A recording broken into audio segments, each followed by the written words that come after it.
Selamat siang Bapak Ibu Saudara sekalian. Kembali bersama saya, kita akan membedah ya sesuatu hal yang sangat krusial yang sering disalahpahami dan disalahajarkan di gereja Tuhan, khususnya jemaat di Indonesia ini ya, gereja-gereja mainstream pada umumnya. Nah, Bapak Ibu Saudara sekalian, saya tidak akan menyebut atau menyerang seseorang hamba Tuhan ya, tetapi saya mau melihat kitab suci kita secara holistik ya, yang komprehensif. Jadi kita juga mengingat kitab suci kita itu adalah kitab suci yang multidimensional. Jadi itulah sebabnya diperlukan ilmu tafsir atau yang disebut hermeneutika. Ya, hermeneutika itu saya lebih suka memakai hermeneutika itu yang dari perspektif Ibrani, ya, yang ada yang disebut dengan pardes, ya, peshat itu yang literal, remes, ya, read between the line, terus dras atau midras atau penggalian diskusi dan segala macam, dan yang terakhir adalah short. Short ini makna yang rohani ya, biasanya dengan angka-angka, huruf-huruf gematria namanya ya. Nah, Bapak Ibu Saudara sekalian, baik kita melihat konteks kita tentang makanan, apa yang disebut dengan makanan. Nah, ini karena ini lekat dengan kehidupan kita sehari-hari yang kita tidak bisa dipisahkan dari kehidupan manusia, yaitu makan ya. Akal atau okel itu yang dari bahasa Ibraninya. Nah, kita baca di dalam satu perikop, Bapak Ibu, satu konteks ya, di dalam Kisah Rasul 10. Ini yang sering disalahpahami ya dan disalahajarkan. Kisah Rasul 10 ayat 3 mulai. Dalam satu penglihatan aku kira-kira jam 3 petang, jelas tampak padanya seorang malaikat Elohim masuk ke rumahnya dan berkata kepadanya, "Cornelius." Ia menatap malaikat itu dan dengan takut ia berkata, "Ada apa Tuhan?" Jawab malaikat itu, "Semua doamu dan sedekahmu telah naik ke hadirat Tuhan dan Elohim mengingat engkau. Dan sekarang suruhlah beberapa orang ke Yope untuk menjemput seorang yang bernama Simeon atau Simon dan yang disebut Petrus. Ia menumpang di rumah seorang penyamak kulit yang bernama Simon juga ya, yang tinggal di tepi laut." Setelah malaikat yang berbicara kepadanya itu meninggalkan dia, dipanggilnya lah 2 orang hambanya beserta seorang prajurit yang saleh dari orang-orang yang selalu bersama dengan dia. Dan sesudah ia menjelaskan segala sesuatu kepada mereka, ia menyuruh mereka ke Yope.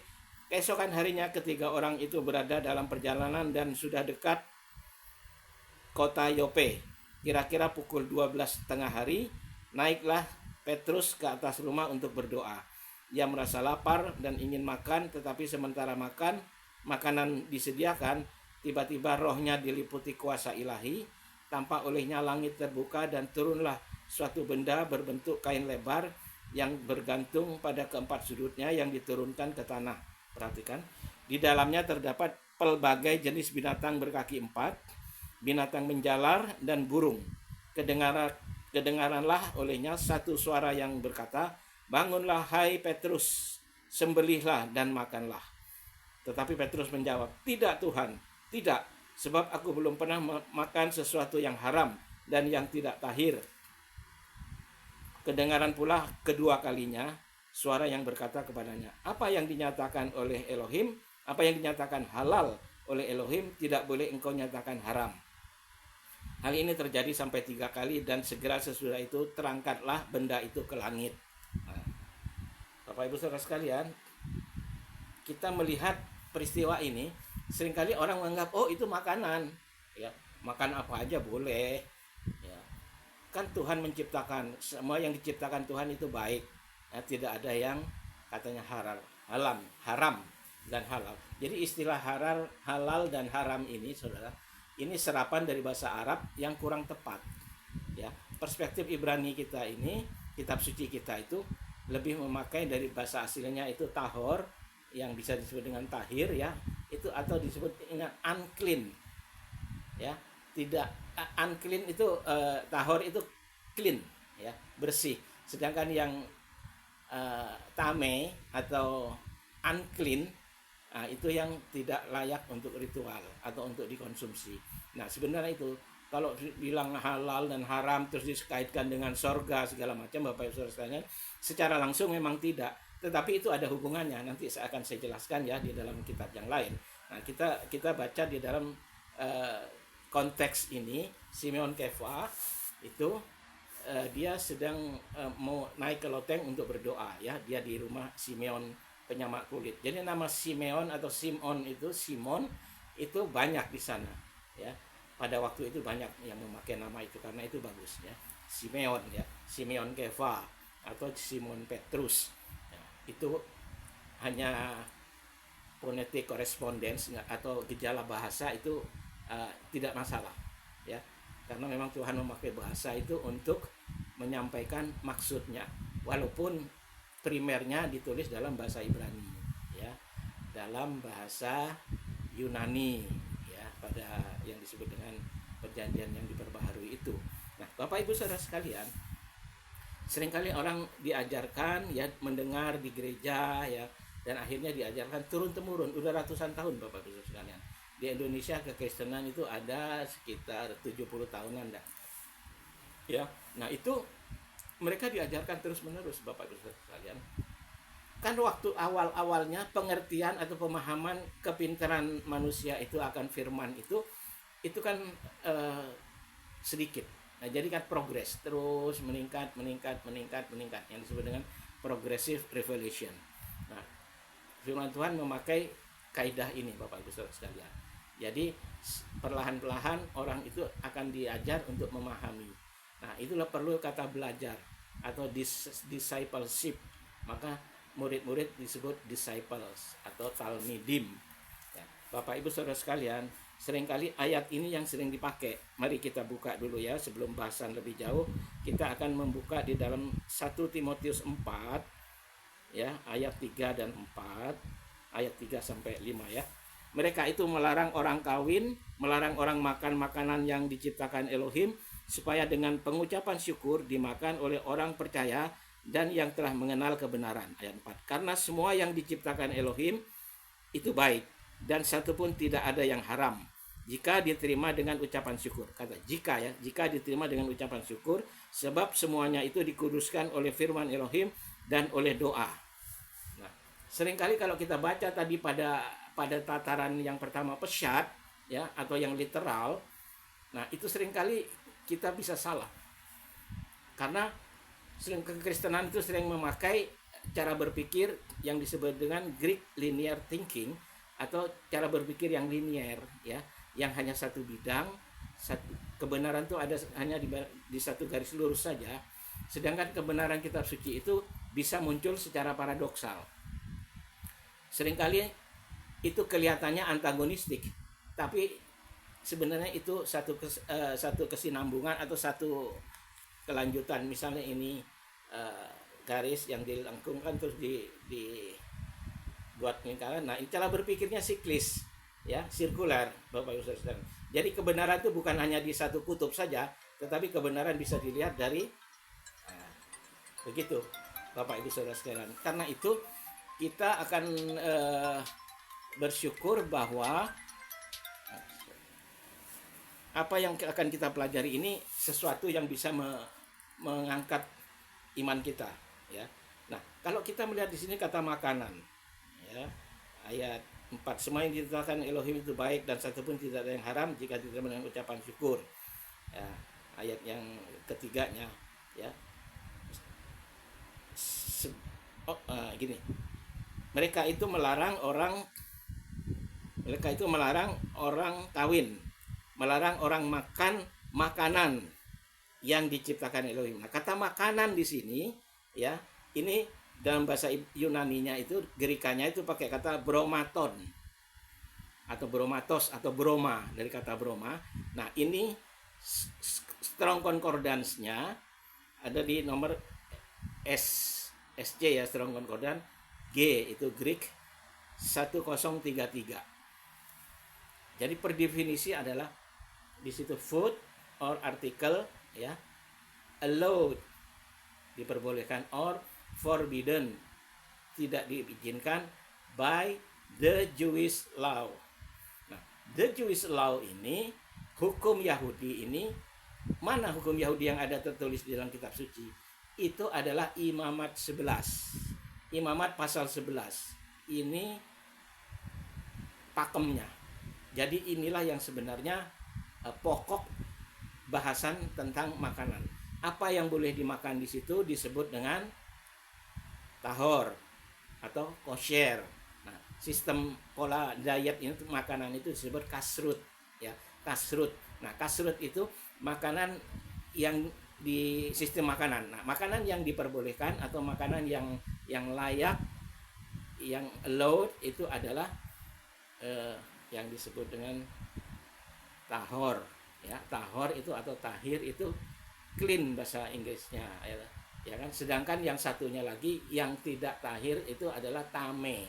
Kata tame ini disebut unclean, ya, unclean atau tidak layak konsumsi atau tidak layak untuk ritual. Nah, itu sebenarnya. Tetapi kalau dibawa kepada halal dan haram itu waduh, tajam sekali Bapak Ibu sekalian. Konotasinya sudah lain dan itu dikaitkan dengan surga, ya.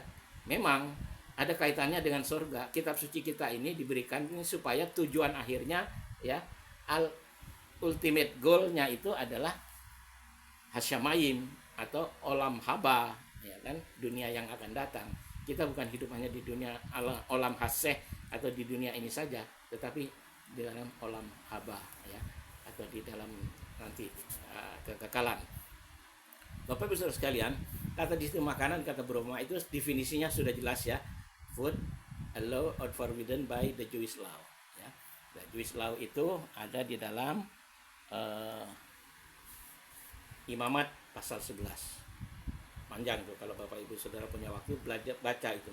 Itu penting Bapak Ibu Saudara sekalian. Jadi kalau kita yakin, percaya kepada kitab suci kita, Alkitab kita, ya. Alkitab yang adalah Jewish book, ya, kitab suci Yahudi, Roma 1 ayat 16 itu. Jadi kitab suci itu memang kitab suci Yahudi. Perjanjian antara Abraham, Yitzhak dan Yakov. Dan Yakov itu Israel. Ini orang Yahudi.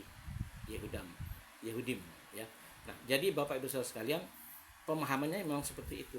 Kitab suci. Kita nggak bisa memilah, oh ini hanya untuk orang Yahudi, oh ini untuk kita, ya kan? Untuk kita yang non Yahudi. Nah, terus mulai pakai sesuatu yang kelihatannya Hebraik, ya. Itu kan di dalam Taryak itu 613 dari gematria tadi, ya. Taf itu 400, ya. Nah, jadi alif 1, Taryak itu 613. Nah, 613 itu bukan untuk semua orang Yahudi, apalagi untuk bangsa-bangsa, tidak. Tapi orang Yahudi dan orang Gerim atau orang yang masuk menyeberang kepada agama Judaism itu adalah ada beberapa yang memang khusus diperuntukkan untuk raja, untuk imam besar, untuk imam, terus untuk Lewi, untuk Israel pada umumnya, untuk Gerim atau bangsa-bangsa atau orang asing yang ada di situ. Nah, itu tidak bisa semuanya harus kita lakukan, apalagi kita sebagai Gentile, sebagai Goyim, ya, atau sebagai Gerim, orang yang masuk kepada persemakmuran Israel, dientenkan, ya, diokulasi kepada pokok zaitun sejati Israel, Roma 11 itu, maka kita juga berhak punya restu untuk mempelajari, memegang dan melakukan kitab suci. Kitab suci ini yang adalah Jewish book ini memang kitab suci Israel. Nah, sedangkan kalau bilang oh itu hanya untuk Israel, katakanlah kepada Israel gitu kan. Wa yomer Elohim el Moshe kotomar el bene Israel, ya kan. Katakanlah kepada umat Israel, gitu kan. Tapi lalu gereja bilang oh itu untuk Israel. Loh, semua kitab suci itu memang untuk Israel, Bapak Ibu Saudara sekalian.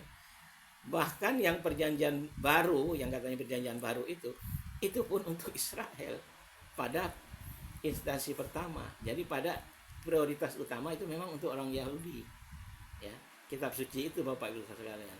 Kan karena oleh Marcion itu diberi pemisah bahwa oh ini Old Testament, oh ini New Testament. Oh Old Testament Tuhannya berlumuran darah. Oh New Testament itu Tuhannya kasih, tampar pipi kanan berikan pipi kiri. Yang sebelah sini gigi ganti gigi, mata ganti mata, ya kan, jantung ganti jantung, gitu saudara. Nah ini dikontraskan. Padahal ini dalam konteksnya ini adalah faktor keadilan, ya, faktor keadilan. Kamu jangan dicubit kalau kamu tidak mau dicubit, kan gitu. Nah, kalau mata ganti mata, gigi ganti gigi, ya kan, lecur ganti lecur, itu keadilan, equal, ya, fairness. Tapi kalau mata ganti jantung, gigi ganti otak, nah itu yang tidak adil Bapak Ibu Saudara, itu ya. Nah, Bapak Ibu Saudara sekalian, jadi kata makanan itu, sekarang makanan itu di dalam otak, pikiran, benak, pengertian orang-orang percaya pada waktu itu, ya, di sana pada waktu itu, yaitu definisinya adalah food allowed or forbidden by the Jewish law. Ya, the Jewish law itu apa? Imamat 11. Nah, itu tidak ada yang lain. Itu udah pakem. Bapak Ibu sekalian, sekarang itu dibawa ke abad 21 dengan teologi, dengan pemikiran yang Helenis, yang replacement theology, ya, yang antisemitisme, ya sudah nggak kena. Seperti orang baca buku dengan kacamata warna biru, maka kelihatan semua biru tulisannya. Kalau ini kan kelihatannya hijau, saudara, ya. Jadi bukan kacamatanya, tapi memang saya sorot ini untuk kita bahas. Seperti itu Bapak Ibu Saudara. Sekarang kita melihat lagi peristiwanya, yaitu waktu Simeon Kefa, dia mau berdoa jam 3 petang itu. Sebelumnya dia mau naik dulu berdoa, lapar, ya kan, sebelum makan. Dia sebelum jam 3 dia berdoa yang disebut mincha. Nah, bersamaan dengan itu 4 hari yang lalu itu juga Cornelius, ya. Cornelius itu juga mendapat penglihatan, didatangi oleh malaikat Tuhan, ya. Katakan sedekahmu sudah diterima. Karena siapakah Cornelius ini? Cornelius ini orang yang takut akan Tuhan. Satu komunitas kecil di situ, belum agama, ya. Baru komunitas kecil, mereka yang disebut dengan God-fearer atau orang yang takut akan Tuhan, yang bahasa Yunani-nya disebut phogomenon tonteon, ya. Orang yang takut akan Tuhan. Mereka memberikan sedekah ke bait suci. Mereka juga ngikutin cara hidup orang Yahudi, ya kan, di sinagog. Mereka datang ke sinagog juga, ya. Walaupun mereka tidak proselyt, tidak convert menjadi orang Yahudi, tetap mereka komunitas itu. Nah, ini cikal bakalnya jadi kekristenan tadi yang disebut dengan Kristianoi, ya. Nah, Tuhan berbelas kasihan, Tuhan juga memperhatikan orang-orang yang takut akan Tuhan. Bukan pemahaman seperti teman kita yang menyoal sebentar apa imannya itu disandarkan kepada babi, ya, makan babi. Oh, saya masih suka makan babi. Saudara makan babi enggak? Gitu. Masih ada daging babi. Gitu.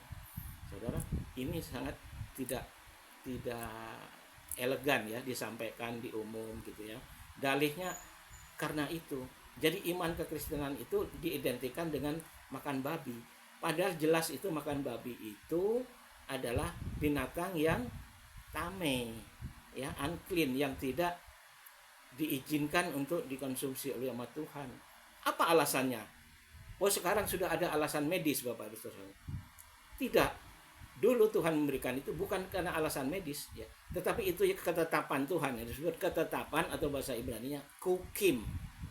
Kukim ha Elohim itu ketetapan Tuhan yang diberikan kepada umatnya tanpa diberi penjelasan yang memadai. Untuk itu perlu perenungan, untuk itu perlu penggalian, perlu belajar. Bapak Ibu Saudara sekalian, umat percaya di dalam Kisah Rasul 15 itu, ya, yang terima Yesua terus bergabung di dalam komunitas orang Yahudi itu, ya, yang tadinya disebut Haderek atau penerus jalan atau Hanot Stream. Nah, itu mereka datang untuk bergabung seperti Cornelius itu, berdalam ke sinagog pada hari Sabat, baca Torah, ya. Mereka belajar Torah. Bukan hanya 4 hal ini, yang katanya nanti di Kisah Rasul 15, 4 hal ini saja ya, makanan yang persembahkan berhala, terus binatang yang mati dicekik, dan percabulan, dan dengan darah, dan darah. 4 itu saja. Itu sudah, itu untuk bangsa-bangsa itu dibuatkan surat keputusannya. Tapi sebenarnya itu belum final, Bapak Ibu. 4 hal ini sebenarnya, keempatnya ini adalah kalau dirangkumkan itu intinya adalah penyembahan pada berhala. Jadi penyembahan berhala itu lewat persembahan makanan ya, ritual-ritualnya itu. Nah, itu untuk hal itu maka 4 hal ini dulu yang utama, yang awal untuk dilakukan oleh orang-orang newcomer itu, orang-orang yang baru datang masuk kepada agama Judaism itu ya, supaya tidak menjadi syak kepada orang lain. Ketika orang Yahudi datang ke mereka terus disuguhi makanan yang tameh, kan akhirnya muncul satu penolakan ya. Artinya sebenarnya itu namanya table fellowship. Itu melanggar table fellowship, maka orang akan tidak ada asimilasi, tidak ada lagi hubungannya lagi kan gitu. Baik itu bisnis maupun kekerabatan dan sebagainya. Itu 4 hal itu yang dipertimbangkan. Selebihnya belajar setiap Sabat di sinagog. Itu kan ada ayatnya ya. Kisah Rasul 15 ayat 21 ya. Sejak dulu hingga sekarang hukum Musa itu dibacakan pada setiap hari Sabat di sinagog. Nah, pakai kata sunagoge itu di bahasa Yunani itu diterjemahkan ke rumah ibadat. Nah, rumah ibadat itu yaitu sinagog itu, Bapak Ibu Saudara. Nah, sinagog ini muncul adalah jasa dari kaum Perusim atau Parisi. Oke, kita balik kepada soal makanan. Jadi makanan dalam Kisah Rasul 10 itu bukan konteksnya, bukan makanan. Karena itu pentingnya membaca konteks, Bapak Ibu Saudara. Kita membaca konteks, bukan ambil teks saja lalu kita elaborate ya sedemikian rupa seperti orang main layangan ya kan, mau diarahkan kemanapun itu suka-sukanya yang main kan. Tapi ini tidak, itu menabrak norma-norma kitab suci, Bapak Ibu Saudara sekalian. Dan itu Tuhan yang memberikan itu dengan rinci kok ya. Ada miswat perintah, ada peraturan mispatim, terus ada kukim, ada edut dan sebagainya. Nah, ini Tuhan punya hak prerogatif, Bapak Ibu sekalian. Kenapa teologi jadi merubah, melawan Tuhan, dan dengan pongahnya, dengan sombongnya, oh orang Kristen itu makan babi, jadi identitas orang Kristen itu makan babi gitu ya. Tapi jangan lupa, you are what you eat. Dari perangainya, sifatnya, paradigmanya seperti apa yang dimakan. Perhatikan, ini serius Bapak Ibu. Seringkali dibuat kelakar, dibuat guyonan. Kan orang ini memang ada yang menjual ayat dengan dagelannya ya. Maka ngomong sembarangan sering terbentur, Bapak Ibu sekalian. Ingat nggak beberapa waktu yang lalu juga heboh dengan ucapannya itu, akhirnya dia cium tangan JK ya. Cium tangan datang JK ya. Nah, dia pintar bersirat lidah, Bapak Ibu sekalian. Coba dikonfirmasi, coba diinterogasi. Oh, pintar sekali, memang dia memang jagonya ngomong, Bapak Ibu. Dia dan anaknya itu jagonya ngomong. Alkitab bisa dipelintir sedemikian rupa. Dan ini kan bahaya, Bapak Ibu. Dengan bangganya makan babi, akhirnya orang-orang penyuka babi senang. Oh iya, benar-benar. Padahal itu diajak kepada pengingkaran kepada firman Tuhan. Firman yang ditulis di kitab sucinya yang dibawa-bawa setiap hari. Dibawa-bawa ke gereja, dibawa-bawa kemana. Itu Bapak Ibu sekalian yang dibangga-banggakan dengan pongahnya. Ini saya merespon ini, salah satunya memang pikiran saya ketika saya lihat klarifikasi di YouTube itu. Waduh, ini bahaya juga ya. Memang dia memang elegan ya cara ininya, cara berpikirnya, maksudnya cara gayanya itu gaya yang apa ya? Yang menarik gitu ya. Banyak orang tersihir, maka jemaatnya banyak, tetapi itu dibawa kepada pengingkaran. Ini bahaya, Bapak. Gereja-gereja besar ya itu berupaya menarik umat Tuhan, makanya mereka jadi besar. Sedangkan orang yang mau tegak lurus kepada firman itu tetap tinggal di gerejanya, di komunitasnya. Sedangkan orang-orang yang gampang dibawa, gampang dirayu dengan segala macam gaya-gayanya itu, yang nyentrik, eksentrik itu Bapak Ibu Saudara. Nah, itu yang berhasil. Jadi itu Kisah Rasul 10 tidak berbicara tentang makanan, sama sekali tidak bicara soal makanan. Sekarang kalau di Timotius itu dia pakai kata begini, ya, ayat 3, mereka melarang orang kawin, melarang orang makan makanan yang diciptakan Elohim, supaya dengan pengucapan syukur dimakan oleh orang yang percaya dan yang telah mengenal kebenaran. Perhatikan, percaya dan mengenal kebenaran. Karena semua yang diciptakan Elohim itu baik, dan satupun tidak ada yang haram jika diterima dengan ucapan syukur. Ayat 5, perhatikan. Sebab semuanya itu dikuduskan oleh firman Elohim dan oleh doa. Bagaimana implementasinya dibilang dikuduskan oleh firman dan doa? Kata dikuduskan itu spirited atau dipisahkan, dikhususkan. Kata dikuduskan itu bukan disucikan, Bapak Ibu. Lalu kalau itu makanan dikuduskan oleh firman, bagaimana caranya? Apakah makanan itu diputar-putarin pakai Alkitab yang gede gitu ya, Bapak Saudara sekalian? Atau bagaimana? Terus dengan didoakan. Lalu itu berubah itu, ya, samcan itu atau cukyok itu berubah jadi daging domba yang kosher, ya kan? Nah, ini pola pikirnya Bapak Ibu Saudara. Ini bahaya. Saya harus katakan ini. Saya harus katakan Bapak Ibu Saudara sekalian. Ini serius. Kenapa? Memang betul semua firman yang Tuhan buat itu, berikan itu memang for the sake of heaven. Ya, untuk syamayim. Ya, kalau saya terlalu vulgar ngomong, misal makan ini masuk neraka, ya, kalau makan kosher itu tidak masuk surga. Bukan hanya itu, tapi semua itu ada di dalam kepatutan dan pemahaman Bapak Ibu Saudara. Hati yang taat akan firman. Jangan hamba Tuhan itu dengan piawainya, dengan fasihnya membodohi umat dengan gaya-gaya inovatif, gaya-gaya seorang inovasi gitu, inovator gitu dan fasilitator ya. Nah, Bapak Ibu sekalian, ini sangat bahaya. Saya sampaikan. Nah, saya membawa kepemikiran umat Tuhan kepada satu hal kebenaran tentang makanan ini, Bapak Ibu sekalian. Karena apa?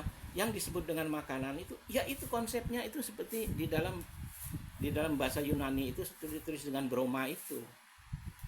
Jadi makanan itu, di luar itu bukan makanan. Di luar broma, ya, bromatos itu 10:33 itu, di luar itu bukan makanan, Bapak. Perhatikan ini penting. Jangan dipikir apa semua yang diciptakan Tuhan menjadi makanan. Emang dinosaurus itu makanan, ya? Emang kelabang itu makanan, kalajengking itu makanan. Bukan. Yang makanan itu yang Tuhan atur, betul-betul hak prerogatif Tuhan mengatur umatnya supaya umatnya itu sehat. Orang yang sehat sajalah yang bisa melayani Tuhan. Orang yang sehat saja yang bisa menjadi saksi Tuhan. Kalau kita sakit karena banyak makan, kolesterol itu, ya, menyantap itu setiap hari, pagi, siang, malam, makan itu dengan dengan bumbu yang lain-lain, dengan sausnya yang sedap gitu, Saudara. Makanya umatnya sama, you are what you eat. Ya, hambanya itu sama begitu, Bapak. Nah, orang yang kayak begitu, Bapak, mesti ditinjau ulang lagi ketertarikannya, keterpautannya, Bapak Ibu. Menjadi jemaatnya hebat, bangga. Oh, hamba Tuhannya begini. Saya tahu, saya kenal dia dari muda, Bapak. Cuman sekarang ya seperti dengan pongahnya, dia boleh berkata seperti itu, Bapak Ibu. Oke. Nah, sekarang tiba saatnya. Sebenarnya saya tidak terlalu ogah untuk menyampaikan ayat-ayat yang pedas dan tajam ini, ya. Ini sebagai senjata pamungkas, Bapak Ibu. Tapi enggak lah. Mari saya membawa aja kepada satu pemahaman aja, satu wacana, Bapak Ibu sekalian, di kitab Yesaya, ya. Biasalah Itu Yesaya 65 ayat 3 mulai ya, saya akan bacakan. Suku bangsa yang menyakitkan hatiku senantiasa di depan mataku dengan mempersembahkan korban di taman-taman dewa dan membakar korban di atas batu bata. Ayat 4. Yang duduk di kuburan-kuburan dan bermalam di gua-gua, dalam gua, yang memakan daging babi dan kuah daging najis ada dalam kuali mereka.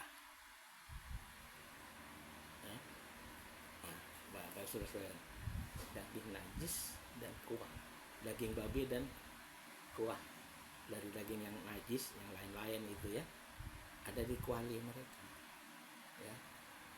Aduh, Bapak Ibu Saudara sekalian, ini perhatikan, saya tidak berbicara ini hal medis, tetapi lebih dari itu, di atas semua itu adalah memang itu kukim, itu ketetapan dari Tuhan yang Tuhan tetapkan supaya umatnya baik, supaya baik keadaanmu dan keturunanmu di bumi ini, supaya lanjut umurmu ya, bisa berbuah banyak, menjadi berkat, dipakai untuk menjadi hamba Tuhan yang panjang umur ya, yang sehat, jadi dia bisa melayani kemana-mana pun, ke pedalaman pun oke.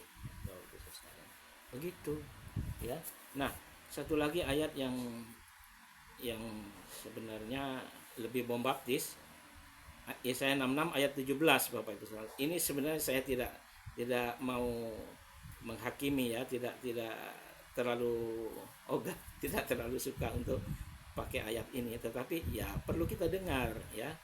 Kita mulai di ayat 16. Sebab Tuhan akan menghukum segala yang hidup dengan api dan dengan pedangnya, dan orang-orang yang mati terbunuh oleh Tuhan akan banyak jumlahnya. Siapa itu? Ayat 17. Mereka yang menguduskan dan mentahirkan dirinya untuk taman-taman dewa, dengan mengikuti seorang yang ada di tengah-tengahnya yang memakan daging babi dan binatang-binatang jijik serta tikus, mereka semuanya akan lenyap sekaligus, demikian firman Tuhan.